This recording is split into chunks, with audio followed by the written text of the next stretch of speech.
America के institute for the study of war ने एक एक डिटेल बताई है। एयर स्ट्राइक से हो सकती है रूसी हमले की शुरुआत, ये कह रही है ये रिपोर्ट। ताबड़तोड़ मिसाइलें भी दाग सकता है रूस, ये भी ये रिपोर्ट कह रही है। यूक्रेन का बहुत बड़ा हिस्सा रूस पर टारगेट पर हो सकता है, ये भी इस रिपोर्ट ने कहा है। US institute for the study of war ने अपनी रिपोर्ट में एक एक डिटेल बताई है कि कैसे रूस एयर स्ट्राइक के जरिए हमले की शुरुआत कर सकता है। खुद जो बाइडेन ने अपने संबोधन में कहा है कि कीव पर सीधे हमला कर सकता है रूस। आपको मालूम होगा जो बाइडेन ने पुतिन पर बड़े सवाल उठाते हुए कहा कि पुतिन साफ साफ झूठ बोल रहे हैं कि उन्होंने अपनी सेना वापस बुलाई है। पुतिन ये दुनिया को कहें कि वो यूक्रेन पर हमला नहीं करेंगे। आइए जरा इस बारे में आपके सामने और रखते हैं जानकारी। पुतिन का क्या प्लान है, इसको एक्सपोज करते हैं आपके सामने। पुतिन आखिर क्या कह रहे हैं, आइए देखिए। पुतिन अमेरिका क्या कह रहा है, पुतिन का प्लान क्या है। रूस का प्लान बेनकाब। अब जरा ये देखिए, हम आपको यहां पर वो 7 पॉइंट्स दिखा रहे हैं जहां से रूस यूक्रेन पर हमला कर सकता है। 7 रास्तों से। ये ब्रिटेन के रक्षा मंत्रालय का दावा आप सामने आया है। ये जो आप देख रहे हैं यहां पर ब्रिटेन के रक्षा मंत्रालय का दावा, आप देखिए ये जो क्राइमिया है यहां से हमला कर सकता है रूस।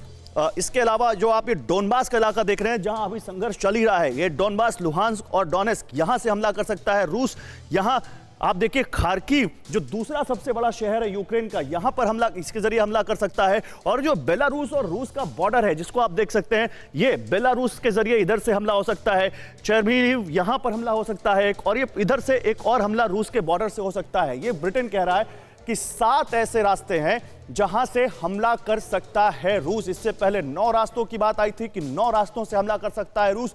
और 3 तरफ से, ब्लैक सी रूस ने अपनी तरफ से और बेलारूस से, यहां से यूक्रेन को पूरा घेरा हुआ है। जबकि दूसरी तरफ इधर वो देश आते हैं जो नेटो में भी शामिल हैं, यूरोप में है, पोलैंड, लातविया, ये तमाम देश यहां पर आते हैं।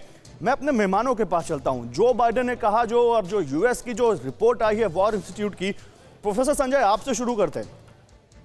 क्या लगता है ये जो रिपोर्ट्स आ रही हैं, कभी अमेरिका से कभी ब्रिटेन से, कई बार रशियन मीडिया ये दावा करता है, या रशियन जो एस्टैब्लिशमेंट है ये दावा करता है कि अमेरिका की मीडिया प्रोवोकेटिव रिपोर्टिंग कर रहा है। लेकिन अब जो हालात हैं डोनबास में, अब जो हालात हैं बॉर्डर पर, लगता नहीं कि अब तो लग रहा है कि वाकई ये रिपोर्टिंग उसी तरह से हो रही है जो हालात हैं।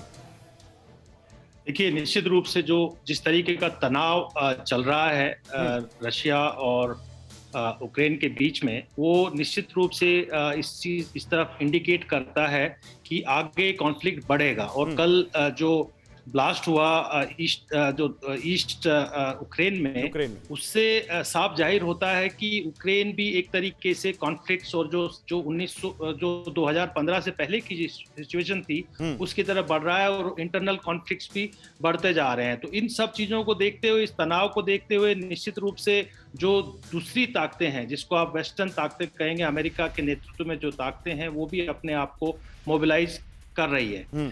ये बात पक्का है कि इन्होंने रशिया ने दावा किया कि हम अपनी फोर्सेस को विड्रॉ कर रहे हैं, लेकिन यहाँ ये भी बात सही है कि लगभग 40% उनकी जो फौजें हैं वो एकदम वॉर मोड में है, एकदम युद्ध के लिए तैयार बैठी हुई है। बिल्कुल। तो इस बात से आप मना नहीं कर सकते आप कि युद्ध की कोई संभावना नहीं है, क्योंकि जो रशिया अपनी जो खोई हुई जो सुवेरेनिटी है, जो खोया हुआ जो अपना प्रभाव है, उसको पाने के लिए निश्चित रूप से बढ़ता जा रहा है। तो इस तरीके की जो हालात है, दूसरा ये है कि आप जो मोबिलाइजेशन हो रहा है, जो रशिया के स्टेबल जो बेसिस हैं, चाहे वो बेलारूस में हो, चाहे वो दूसरा ईस्टर्न जोन में हो, वो भी एक तरीके से उसके साथ साथ जो पिछले 2 महीने में जो डेवलपमेंट किया है उन्होंने, जो अभी नए पोस्ट बनाए हैं, उनसे भी लग रहा है। चलिए मैं आपके पास आता हूं। प्रोफेसर साहब, आपने बड़ी बातें कुछ बताई हैं कि जो वहां पर डेवलपमेंट है वो ऐसा लगता है कि वॉर लाइक सिचुएशन है। जैनी सर, गुड मॉर्निंग। आपने तो कितनी वॉर देखी है सर, क्या ये वॉर होने जा रही है? सीधा सवाल। गौरव, देखिए, मैं माफ करिएगा, प्रोफेसर साहब का बड़ा आदर करता हूं, लेकिन मेरा सोचने का लहजा थोड़ा अलग है। जो कुछ भी आप बता रहे हैं और जो कुछ भी आपने ब्रेकिंग न्यूज में ये 25 टॉप खबरें वगैरह बताई है, देखिए ये सारा का सारा western media, UK media, USA media, USA intelligence और यूएसए के जो जियोपॉलिटिकल थिंकर्स हैं, उनका कहना है। क्या आपके पास में रशिया से कोई इनपुट है? नहीं, हमारे पास में ईस्टर्न मीडिया की कोई खबर नहीं है। और जो ये आप इंस्टीट्यूट की बात कर रहे हैं, इंस्टीट्यूट ऑफ वॉर, इसने तो परसों भी बोला था, इसने परसों बोला नहीं था तो कि आपकी अटैक क्या 10 बजे होने वाला है। आपकी क्या फाइंडिंग्स है? आप कह रहे हैं कि ये केवल एक साइड की रिपोर्टिंग है, इसलिए हम लोग इसको ऐसे वॉर ना समझे? खत्म करने दीजिए गौरव, मुझे खत्म करने दीजिए प्लीज। लड़ाई वड़ाई कोई नहीं होनी है, यूक्रेन का मुद्दा कोई मुद्दा नहीं है। पूरा मुद्दा जो है वो नॉर्थ स्ट्रीम 2 की जो पाइपलाइन है, जिससे जर्मनी को रशिया से cheap and clean gas and oil energy मिलेगी। अमेरिका नहीं चाहता कि जर्मनी और रशिया, मतलब आप कह रहे हैं पूरा तेल का खेल है सर। माफ कीजिएगा जानी सर, क्योंकि टीवी में समय कम होता है और भी सारी खबरें हैं, उस पर भी आपसे बात करनी है, लेकिन आपकी बात इतनी समझ में आ गई कि ये सब तेल का खेल है और इसको लेकर ही सारा ये खेल रचा जा रहा है। अड़ी सोमवार से शुक्रवार शाम 6 बजे सिर्फ TV9 भारतवर्ष पर।